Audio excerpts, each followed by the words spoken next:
Hi, my name is Jonathan Patino, and today I'm going to talk about sexual education, and I'm going to share my opinion of why should schools provide sexual education and why not. So first of all, me as a father, I really like the idea that my child is being educated in this topic because it's important to know how to prevent disease and also pregnancy in case you don't want a baby, especially in high school or in college. It's not like a bad thing. However, I think it's important to provide these tools, like how to use a condom, the different methods that you have to prevent pregnancy and disease. And obviously, I think these numbers is gonna go down if you have the right tools and also the information or the persons like teachers, medical providers. I really believe it's important, and I think it's gonna be like a huge impact in statistics to bring numbers down when it comes to sexual transmission disease and also pregnancies. So I believe the abstinence only education um,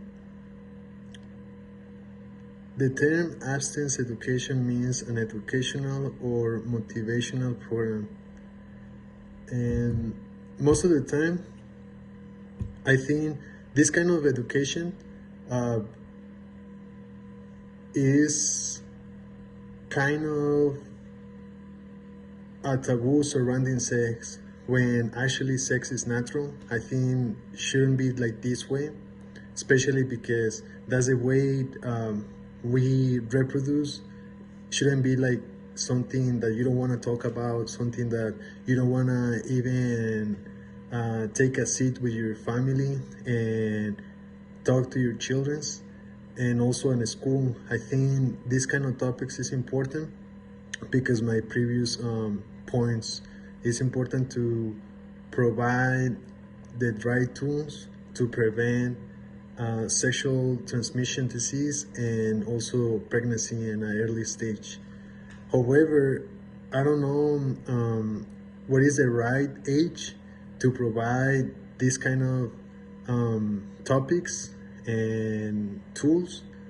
If you ask me for a number, I will say like 14 or 13 years old. But however, maybe I'm wrong, probably it's like too late.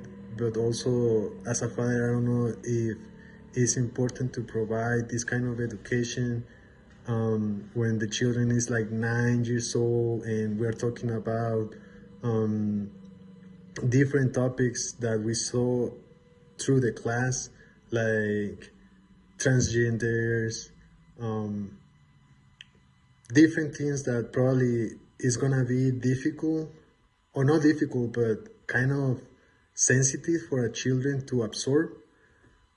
And at the same time, maybe I'm wrong, probably it's like the best age, let's say 9 years old, 10 years old, just to make sure like the children not just explore himself, but also to know like what is sexuality. Because through this class, something that I learned is like sexual orientation is nothing absolute. There is no like white and black. It's like a gray and different colors, different situations where people can explore themselves. And that's the reason why I think it's important to provide this kind of education, just because I want to raise a child that is healthy emotionally, sexually, and physically and mentally. So I think it's better to have everything like the tools and education. However, based on the statistics that I saw, um, abstinence education um, it was ineffective when it comes to pregnancy, and obviously also like sexual disease and STDs. But comprehensive sexual education, it doesn't seem like makes like a huge difference. Sometimes you can give to the people or the population or children's in this case the right tools, but at the end of the day, there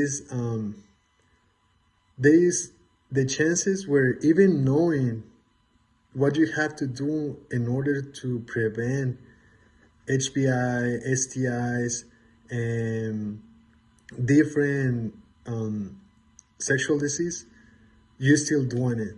It's like when they told you, when you see a sign that don't drive and drink, but there's still people who still doing it and still doing like the wrong thing, right? However, when it comes to pregnancy, and still doing like the wrong thing, right? However, when it comes to pregnancy, there is like there is more impact in comprehensive sexual education because the numbers are low in comparison to no to abstinence sexual education, because apparently like no condoms in school, no sexual education, abstinence only, since we know sex is actually something natural. It's not nothing that something unusual, because how we reproduce, the way we interact, many of the things that we do is actually based in sex. For example, you want to look smart because you want to have sex sometimes. You want to be interesting. You want to be good looking. Is because most of the thing is surrounding about sex. So trying to make it look like it's a taboo, something that is not right, I don't think is the right thing to do. However, like I say, if you ask me for which one is the more effective, I will say is nothing is absolute again. There is no white and black. I think it's gray, because you can still providing all the education that children's need, and they're still doing like the wrong thing.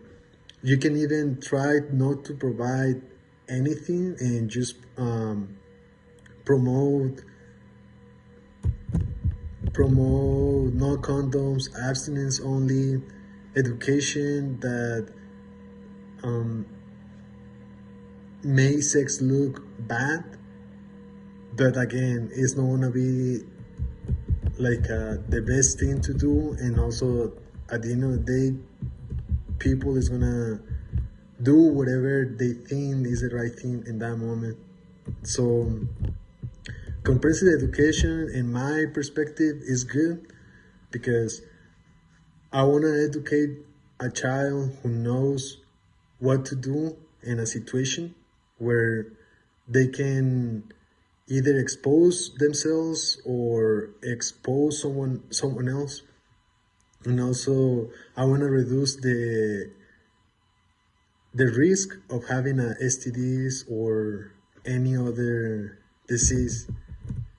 And my conclusion, in general terms, I found it incredible not to find enough statistics and information to support the efficiency either of abstinence or comprehensive sexual education.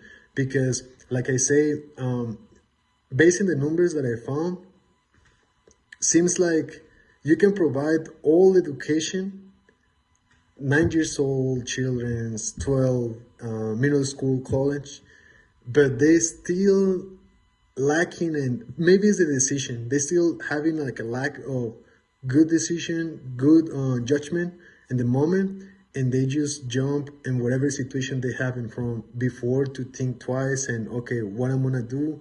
I'm about to have sex with this girl or this boy.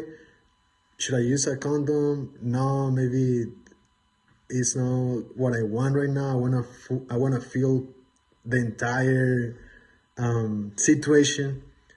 And also like abstinence. Okay, I don't have all the tools, right? I don't have condoms in school. I don't know what to do in order to protect myself. And once they're in the moment, I think it's more like a personal choice. So my conclusion, I don't have enough data. Is incredible. Like I was looking around the internet to see if I can have specific data from schools where they provide sexual education or abstinence only education. However, sexual health is a basic human right, which is why government, healthcare providers, and educators have an ethical obligation to provide such information to their citizens, patients, and students. So my conclusion overall is that I think it's important to have sexual education, but like in my example of DUIs, like don't drink and drive. It's a bad mix, and people are still doing it even when they have that education, even when there is like punishment. I think people at the end of the day, they're gonna do whatever they feel to do in that situation, in that moment, without thinking, hopefully thinking twice.